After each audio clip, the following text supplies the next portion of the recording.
द्वितीयम्पि बुद्धं शरणं गच्छामि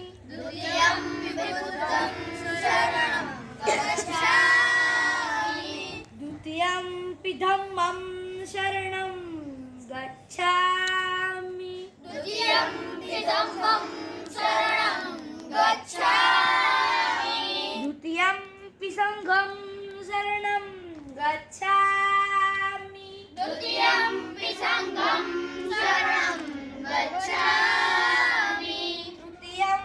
बुद्धं शरणं गच्छामि तृतीयम्पि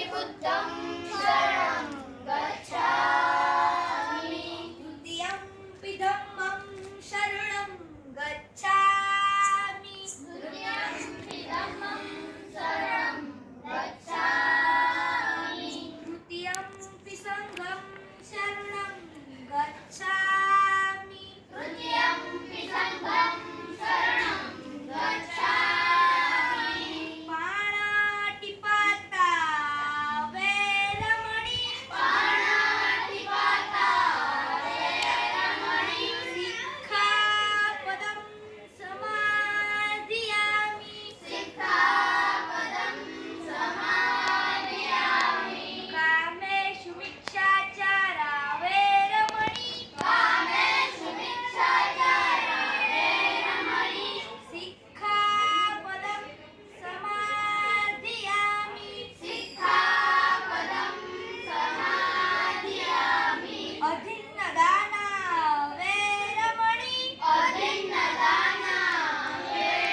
નો બુદ્ધ.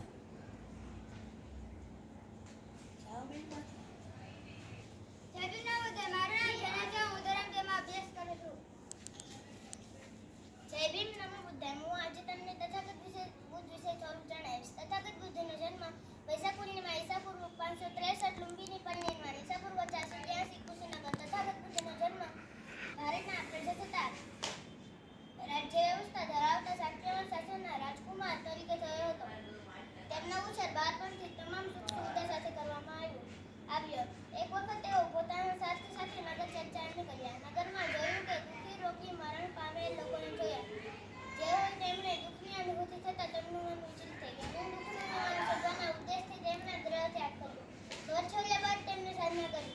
અષ્ટાંગ માર્ગ શોધી માનવ માટે એક સમાજ છે. બધા દુઃખ જય ભીમ નમો બુદ્ધાય. જય ભીમ નમો બુદ્ધાય. મારું નામ મકવાણા ઋત્વિક કલ્પેશ વૈશ. હું ધોરણ 6 માં અભ્યાસ કરું છું.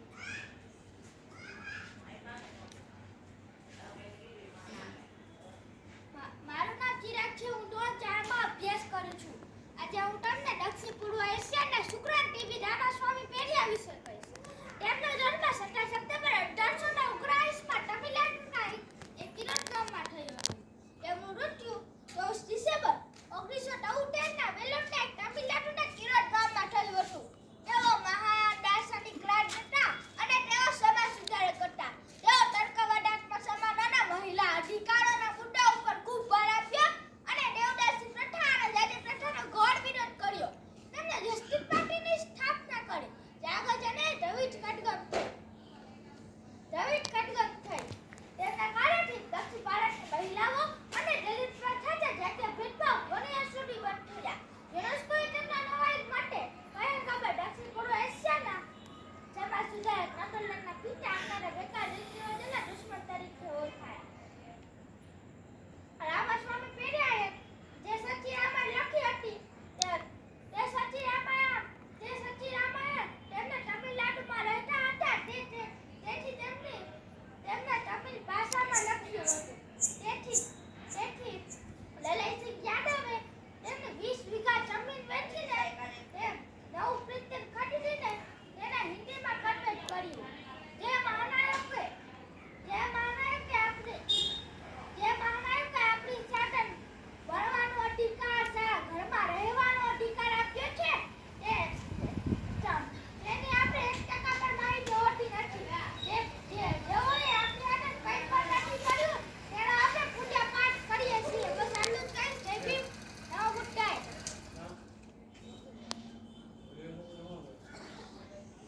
જય ભીમ નમો બુદ્ધાય. મારું નામ જયદીપ છે. હું ધોરણ 8 માં અભ્યાસ કરું છું. આજે હું તમને રોહિત વેમુલા વિશે કહીશ. રોહિત વેમુલાનો જન્મ 3 જાન્યુઆરી 1989 માં હૈદરાબાદ તેલંગાણામાં થયો હતો. તેમનું મૃત્યુ 17 જાન્યુઆરી 2016 માં થયું હતું. હૈદરાબાદ સેન્ટ્રલ યુનિવર્સિટીના સમાજશાસ્ત્ર વિભાગ PhD કરતા સાંપ્રદાયિક વિચાર ધરાવતા અને જાતિવાદી વ્યવસ્થાનો વિરોધ કરતા વિચારક રોહિત વેમુલા અને તેમનો ચાર સાથે યુનિવર્સિટી ખુલ્લા કસ્તીથી આંદોલન કરવા બેસ્યા. નિષ્ઠુર દ્વારા તેમને હકારાત્મક જવાબ આપવાનો આપવામાં ન આવ્યો. યુનિવર્સિટીના જાતિવાદથી કંટાળી રોહિત વેમુલાએ પોતાની જિંદગી ટૂંકાવી લીધી. આ તેમની આત્મહત્યા ન હતી, પરંતુ એક દલિત સ્કોલરની સ્થાનિક હત્યા હતી. બસ આટલું જ કહીશ. જય ભીમ નમો બુદ્ધાય. જય ભીમ નમો બુદ્ધાય. મારું નામ ધ્રુવી છે. હું ધોરણ 2 માં અભ્યાસ કરું છું. જય ભીમ નમો બુદ્ધાય. આજે હું તમને ત્યાગ, બલિદાન અને કરુણાની મૂર્તિ માતા રમાબાઈ વિશે થોડું જણાવીશ. જન્મ તો સૌને થાય છે, પણ જીવનમાં સંઘર્ષ અને સમર્પણ બાદ પ્રતિભા નીકળતી હોય છે. એવી જ એક પ્રતિભા એટલે માતા રમાબાઈ. માતા રમાબાઈનો જન્મ મહારાષ્ટ્ર દાપોલી નજીક આવેલા વણંદ ગામમાં તારીખ 7 ફેબ્રુઆરી 1898 માં થયો હતો. તેમના બાળપણનું નામ રામી હતું અને તેમના માતાનું નામ રૂકમણી હતું, જેઓ એક ગૃહિણી હતા. તેમના પિતાનું નામ ભીખુદૂતરા હતું, જેઓ બોજો પડવાનું કામ કરતા હતા. તેમને એક ભાઈ शनासिका आ गई। बच्चों को दरबार समाज के लिए चढ़ा गई। बेटियों के दिलों में हौसला जगा गई। शिक्षा का महत्व जाना पहचाना। उन्होंने बाबा साहेब का सर नहीं छोड़ा। बस हाजुत कहीं जरूर न हो।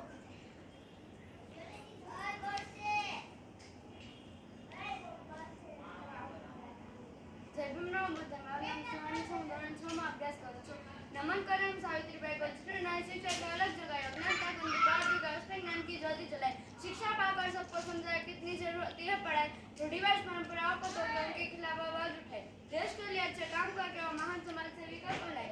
स्त्री अधिकारों के लिए लड़ना सीखा और क्रांति ज्योति माता सावित्रीबाई फुले કહે આ જોકમને એવી સ્ત્રી વિશે જણાવવા જઈ રહી છું જેને જ્ઞાનની દેવી અને રાષ્ટ્રનું માતા કહેવામાં આવે ને તો કે ખોટું નથી. આજના સમયમાં જ્ઞાનની દેવી સરસ્વતીને માનવામાં આવે છે પણ તે સરસ અને ખોટું છે. જો કોઈને જ્ઞાનની દેવીનું બિરુદ મળે છે તે માતા સાવિત્રીબાઈ ફુલે છે. માતા સાવિત્રીબાઈ સુધાને પછાત ગણાતી માળી જાતિમાં તારીખ कन्याओं की शिक्षा के लिए समाज से भी लड़ जाती. તેઓ જ્યોતિબા ફુલે સાથે મળીને 1848માં પુણેના ભીડવાડામાં પ્રથમ કન્યા શાળાની સ્થાપના કરી. તેઓ મતી અને લિંગના આધાર પર થતા લોકો સાથે અનુચિત વ્યવહાર અને ભેદભાવને સમાપ્ત કરવાનું કાર્ય કર્યું હતું. તે છતાં પટેલના સમાજમાંથી બહિષ્કાર કરી દેવામાં આવ્યા. પરંતુ લીડર સાવિત્રીબાઈ ફુલે હાર માન્યા વિના દીકરીઓને અભ્યાસ કરવા જતા હતા. તેઓ જ્યારે દીકરીઓને અભ્યાસ કરવા જતા ત્યારે તેઓ સમાજના લોકો તેના પર કાદવ, કીચડ, છાણ વગેરે જો મારો કરતા અને અપશબ્દો પણ કહેતા હતા. ત્યારે તેઓ નિરાશ થઈને જ્યોતિબા ફુલેને કહેતા હતા. ત્યારે જ્યોતિબા ફુલે માતા સાવિત્રીબાઈ ફુલેને સમજાવતા કહેતા કે હજી તો આ સમાજ આપણે ઘણો આગળ લઈને જવાનો છે. હજી તો આ સમાજને આપણે શિક્ષિત વર્ગ બનાવવાનો છે. તો હતાશ થઈ જઈશ તો કેમ ચાલશે? ત્યારબાદ તેઓ ફરીથી દીકરીઓને અભ્યાસ કરવા જતા હતા. તેઓ જ્યારે દીકરીઓને અભ્યાસ કરવા જતા ત્યારે તેઓ તેમના બેગમાં વધારાની સાડી પણ લઈને જતા હતા. ત્યાં જઈને ખરાબ થયેલી સાડી ધોઈ સૂકવી સાડી પહેરી દીકરીઓને અભ્યાસ કરાવતા હતા. कब तक ये चूल्हा चौके में बसे रहोगे? अब तो थोड़ा आगे बढ़ो, शिक्षित बनो और संघर्ष करो. એ સમય જે કાર્ય કોઈ ન કરી શકે માતા સાવિત્રીબાઈ ફુલે કરી બતાવ્યું. ભારતના પ્રથમ મહિલા શિક્ષિકા બન્યા. બસ આટલું જ કહીશ. જય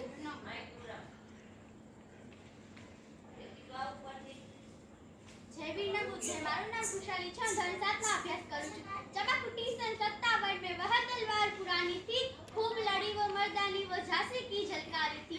एक महिला જેમને બહાદુરી અને વફાદારી ઇતિહાસમાં સ્થાન ન મળ્યું પરંતુ સામાન્ય લોકોને તો તેમાં સ્થાન આપ્યું. આજે હું તમને એક એવી વીરાંગનાની વાત કહીશ જે સમયમાં દીકરીઓને સાપનો ભાર આણવામાં આવતો હતો તે સમયમાં ઝલકારીબાઈ ભારતનો ઇતિહાસ રચી નાખ્યો હતો. જેમના સાહસ, શૌર્ય અને સમર્પણથી ભારતના ઇતિહાસના પાના શિરોબિત બની ગયા હોય તેવા એક વીરાંગના એટલે કે ઝલકારીબાઈ. ઝલકારીબાઈનો જન્મ ઝાંસીના થોડા અંતર આવેલા ભોજલા ગામમાં 22 ને 30 નો રોજ એક સામાન્ય ગોરી પરિવારમાં થયો હતો.